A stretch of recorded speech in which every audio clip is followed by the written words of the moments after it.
ஊர் தோன்றும் உலகம் தோன்றும். ஊருக்கு மேலாண்டபுரத்திலே ஒரு ஆல விருட்சகம் தோன்றியது. ஆல விருட்சகத்தின் அடியிலே கன்னிப்புற்று தோன்றியது. கன்னிப்புற்று வயத்திலே கமலக்கன்னி பிறந்தாள். கமலக்கன்னி வயிற்றிலே காரான் பசு பிறந்தது.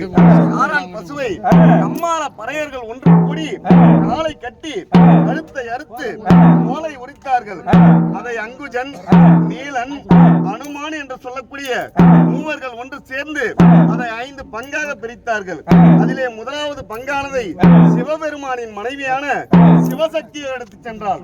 பார்த்தார் சிவபெருமான், இந்த மாமிசத்தின் மகத்துவத்தை நாம் அறிய வேண்டும் என்றால் இதை யாரிடம் கேட்பதை நினைத்து அடியே வீரஜாம்பகா என்று குரல் கொடுத்தார். அடியேனும் எதிரே வந்து நின்றார். அடியே வீரஜாம்பகா, சிவசக்தி எடுத்துச் செல்லும் முதலாவது பங்கு எதற்கடா உதவும் என்று கேட்டார். ஐயனே, சிவசக்தி எடுத்துச் செல்லும் முதலாவது பங்கானது மாமிசமாகும். அது மந்திரம் கற்றவருக்கும் மந்திரம் கற்றவருக்கும் மாயாஜாலம் அறிந்தவருக்கும் மகுடிக்கு மையாகும் சுவாமி என்று சொன்னான் வீரஜாம்பகன். அடே வீரஜாம்பகா, நாராயணமூர்த்தி எடுத்துச் செல்லும் இரண்டாவது பங்கானது எதற்கடா உதவும் என்று கேட்டார். ஐயனே, நாராயணமூர்த்தி எடுத்துச் செல்லும் இரண்டாவது பங்கானதோ எலும்பானது. அதிலே சீப்பாகவும் சிமிழாகவும் சீர்பெற்று வாழ்கின்ற பெண்களுக்கு வர்ண டப்பியாகும் என்று சொன்னான் வீரஜாம்பகன். அடே வீரஜாம்பகா, பிரம்மதேவன் எடுத்துச் செல்லும் மூன்றாவது பங்கு எதற்கடா உதவும் என்று கேட்டார். பிரம்மதேவன் எடுத்துச் செல்லும் மூன்றாவது பங்கானதோ பாலானது.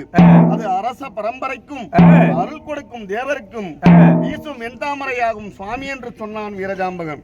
அடே வீரஜாம்பகா, நீ எடுத்து வைத்திருக்கும் நான்காவது பங்கு எதற்கடா உதவும் என்று கேட்டார். ஐயனே, நான் எடுத்து வைத்திருக்கும் நான்காவது பங்கானதோ தோலானது. அதிலே வாராகவும் அடமாகவும் அன்ன கயிறாகவும் வாசிக்கும் மேளமாகவும் 1000 குதிரைகளுக்கு அங்குபடியாகும் சுவாமி என்று சொன்னான் வீரஜாம்பகன்.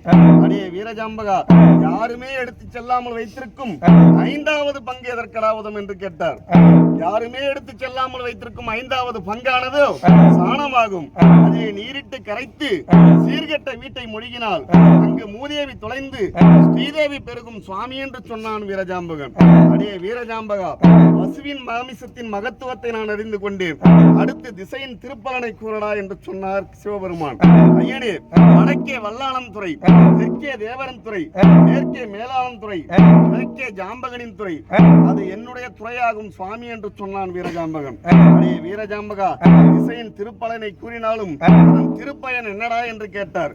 வடக்கே ராமாயணம் பிறந்தது, தெற்கே மகாபாரதம் பிறந்தது, மேற்கே சாணவர்கள் அழிந்தார்கள், கிழக்கே சங்கும் சாணார கத்தியும் பிறந்தது சுவாமி என்று சொன்னான் வீரஜாம்பகன்.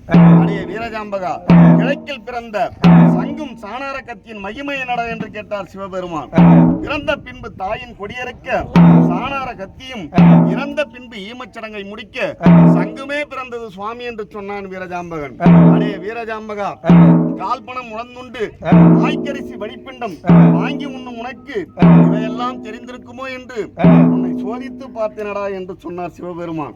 ஐயனே, கால்பணம் உணர்ந்துண்டு ஆய்கரிசி வழிப்பிண்டம் வாங்கி உண்ணும் அடிமையாக எனக்கு இவையெல்லாம் அறியாமல் எவ்வாறு இருக்க முடியும் சுவாமி என்று சொன்னான் வீரஜாம்பகன். அடே வீரஜாம்பகா, இந்த பார் உலகிலே வழியளக்கும் பரமனாய் நான் பிறந்தேன். இந்த பூலோகத்திலே சுடு பறையனாய் நீ பிறந்தாய். இனி முதற்கொண்டு பறையனும் நீ அல்ல, இந்த பரமனின் ஜாதியடா என்று சொல்லி அங்கே மங்களம் பாடி மங்கள பறையெடுத்து கொடுத்தார் சிவபெருமான். ஐயனே, எனக்கு மங்களம் பாடி வெண்கல பறையெடுத்து கொடுத்தீர்கள், அடியேனுக்கு ஏது கட்டளை சுவாமி என்று கேட்டான் வீரஜாம்பகன்.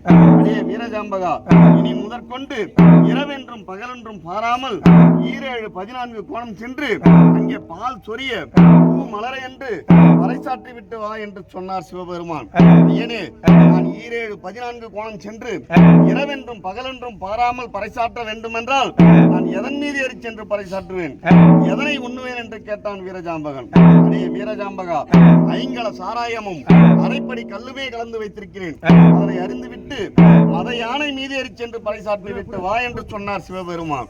ஐயனே, ஐயனின் சொல் கேட்டு வீரஜாம்பகன் மதுவினை தானறிந்து மத யானை மீதேறி அதிகாலை வேளையிலே காளி கோவிலை அடைந்தான். அங்கே அம்மணி அம்மணி என்று குரல் கொடுத்தான். அங்கே பச்சரிசி பல்கடித்து பராசக்தியை கண் விழித்து 7 கதவினை தான் திறந்து எதிரே வந்து நின்றாள் காளிகா தேவி. அன்னையை பார்த்த வீரஜாம்பகன் சாராய நிலை மறந்து கை நடுங்கி கால் நடுங்கி உடல் நடுங்கி நின்றான். அடே வீரஜாம்பகா, வெள்ளியோ முளைக்கவில்லை, விடியற்காலை பிறக்கவில்லை, இந்த அன்னையை எழுப்பியதன் காரணம் என்னடா என்று கேட்டால், அன்னையே கோபம் கொள்ள வேண்டாம், தேவர்கள் மூவர்கள் ஒன்று கூடி எனக்கு மங்களம் பாடி வெண்கல பறையெடுத்து கொடுத்தார்கள். பறைசாற்ற கழிப்பில்லாத காரணத்தினாலே நான் கை சோர்ந்து நிற்கின்றேன் தாயே என்று சொன்னான் வீரஜாம்பகன். ஜாம்பகனின் இருந்த காளியா தேவி எதிரே இருந்த வேங்கை மரத்தை அடியும் தள்ளி முனையும் தள்ளி நடுபாகத்தையே கழிப்பாக எடுத்து கொடுத்தாள். பெற்றுக்கொண்ட வீரஜாம்பகன் ஓரடி அடித்தான், அங்கே செந்தாமரை பூத்தது. ஈரடி அடித்தான், ராஜ்யத்தை அடைந்தான்.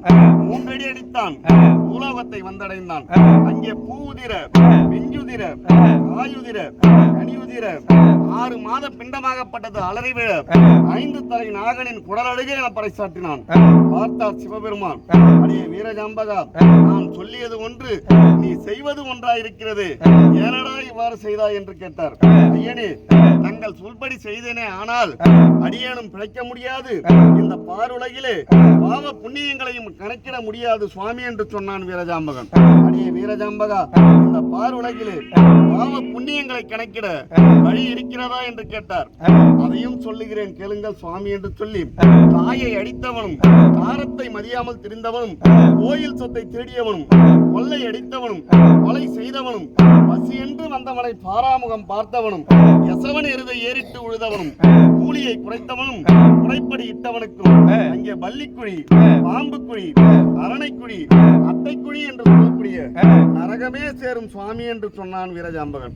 அடே வீரஜாம்பகா, புண்ணியம் செய்தவருக்கு ஏதாடா நிலை என்று கேட்டார்.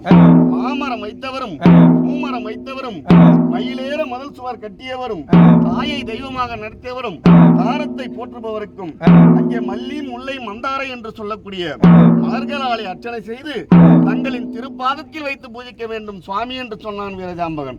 அடே வீரஜாம்பகா, என் பாதத்தில் வைத்து பூஜித்தால் ஏதடா புண்ணியம் என்று கேட்டார் சிவபெருமான். ஐயனே, இந்த விண்ணிற்கும் மண்ணிற்கும் மூலாதாரமாய் நிற்பவரும் நீயே, இதோ வந்திருக்கும் நரனை கண்டு அவரது பாவ புண்ணியத்தை போக்கி அவருக்கு சொர்க்கத்தை அளிக்க வேண்டும் சுவாமி என்று சொன்னான் வீரஜாம்பகன். அடே வீரஜாம்பகா, இனி முதற்கொண்டு இந்த பாருலகிலே உன்னுடைய எண்ணம் ஈழட்டும் என்று ஜாம்பகனாகி எனக்கு சிவபெருமான் வரத்தை கொடுத்தார்.